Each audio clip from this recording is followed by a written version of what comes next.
আপনারা দেখছেন channel red broom. দক্ষিণ কলকাতা তৃণমূল কংগ্রেসের প্রার্থী মালা রয় আজ বেহালার পূর্ব বিধানসভার কেন্দ্রীয় অন্তর্গত 134 নম্বর ওয়ার্ডে পৌঁছে গেছিলেন। সেখানে ওনার সঙ্গে উপস্থিত ছিলেন ওখানকার কাউন্সিলর ক্রিস্টিনা বিশ্বাস, আরও উপস্থিত ছিলেন পূর্ব বিধানসভার বিধায়ক রত্না চট্টোপাধ্যায় এবং আরও টিএমসির লোকেরা। আসুন নিয়ে চলি।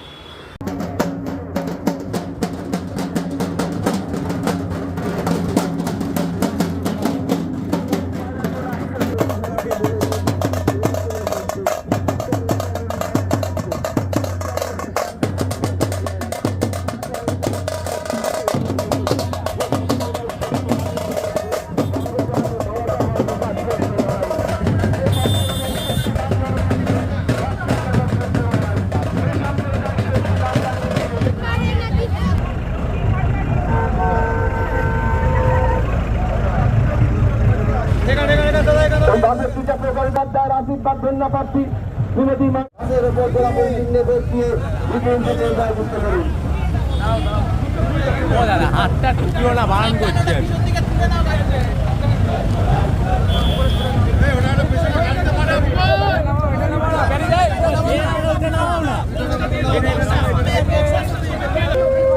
আপনারা এগিয়ে আসুন।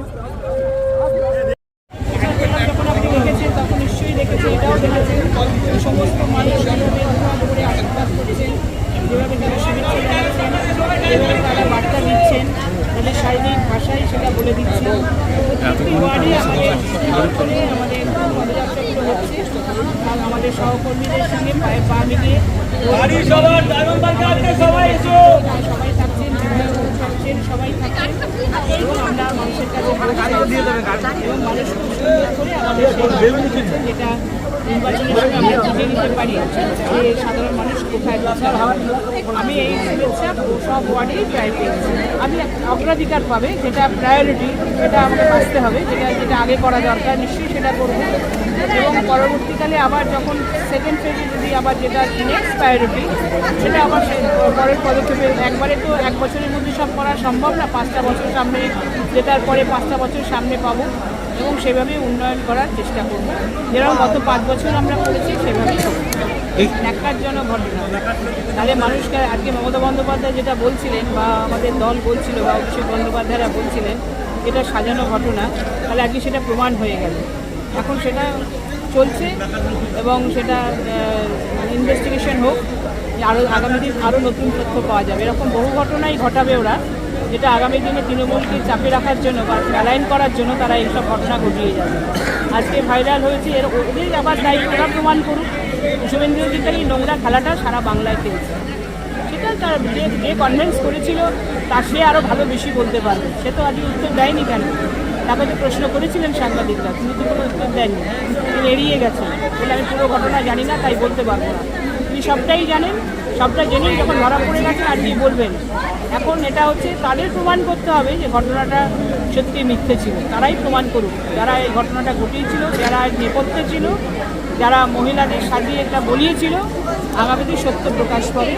এবং এটা আমরা স্থির বিশ্বাস যে এটা সব মানুষের, সাধারণ মানুষের সামনে আসবেই না। সেটা আসন্ন লোকসভা নির্বাচনের দক্ষিণ কলকাতা কেন্দ্রের মমতা বন্দ্যোপাধ্যায়ের আশীর্বাদধন্য প্রার্থী শ্রীমতী মালা রায় মহাশয়া। তিনি আমাদের সকলের প্রিয় সাংসদ। তিনি কোনোদিন সাংসদের মতন আমাদের সাথে ব্যবহার করেননি। তিনি একজন আম জনতা, একজন আম নারী, একজন পাশের বাড়ির দিদির মতন আমাদের সকলের সাথে ব্যবহার করেছেন। তাই তার জন্য আজকের যে 143 নম্বর ওয়ার্ড অপামর জনতা, যে জনপ্লাবন, যে জনজোয়ার দেখে মানুষ কিন্তু, বাংলার মানুষ কিন্তু এটা ইঙ্গিত দিয়ে দিচ্ছে আগে থেকে। 1 জুন তো দেরি আছে, কিন্তু আগে থেকে বাংলার মানুষ কিন্তু ইঙ্গিত দিচ্ছে যে মমতা বন্দ্যোপাধ্যায় আকাশে বাতাসে কল্লোলিত, হৃদয়ে গুঞ্জরিত একটি নাম, সেটা আর কেউ না, সেটা জননেত্রী মমতা বন্দ্যোপাধ্যায়। মমতা বন্দ্যোপাধ্যায় যে লড়াই সাধারণ মানুষের জন্য, গরিব মানুষের জন্য, অসহায় দরিদ্র মানুষের জন্য, সেটা কোনো দিন ব্যর্থ হবে না, সেটা সাফল্যমণ্ডিত হয়ে উঠবে। আর এবারে লোকসভা নির্বাচন সেটা কিন্তু আগাম ইঙ্গিত দিচ্ছে যে যুদ্ধের দামামা কিন্তু বেঁচে গেছে, 1 জুন খেলা হবে। পুরো মা যেমন মা তার সন্তানদের জন্য সর্বদা যেমন চিন্তা করে, ঈশ্বরের আশীর্বাদে আমি নবনির্বাচিত প্রার্থী হিসেবে এখানে 143 নম্বর ওয়ার্ডের যখন পৌর প্রতিনিধি হই তখন থেকে এখনো পর্যন্ত আর যতদিন থাকবো, ঈশ্বরের আশীর্বাদে, মমতা বন্দ্যোপাধ্যায়ের আশীর্বাদে যতদিন থাকবো, প্রতিটি মানুষ কিন্তু আমার নিজের অন্তরের অন্তঃস্থলের কাছে, তারা সবাই কিন্তু আমার পরিবার। আমি কিন্তু সবসময় কোনোদিন বলি না 143 নম্বর ওয়ার্ড তৃণমূল কংগ্রেস পার্টি, আমি কিন্তু কোনোদিন বলি না ওয়ার্ড, আমি সবসময় বলি 143 নম্বর ওয়ার্ড আমার পরিবার। মা যেমন সর্বদা সন্তানদের জন্য আছে, সেরকম আমি কিন্তু সর্বদা আমার মানুষদের জন্য আছি।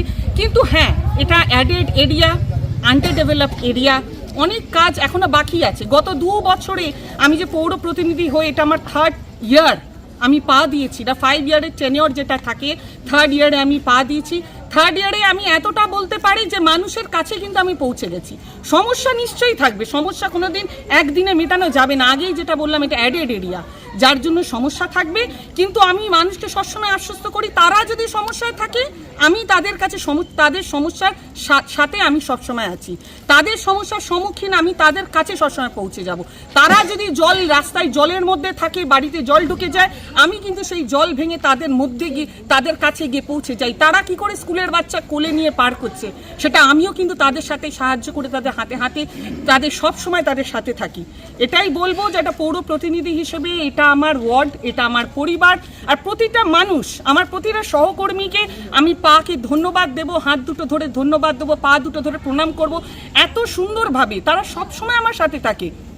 কিন্তু আজকে যে অতিরিক্ত যে তাপ প্রবাহ, দাবদাহকে উপেক্ষা করে আমার পরিবার এইভাবে পায়ে পা মিলালো আমাদের প্রার্থীকে মানুষের কাছে পৌঁছে দেওয়ার জন্য, হৃদয়ের অন্তরের অন্তঃস্থল থেকে সকলকে অনেক অনেক ধন্যবাদ জানাই।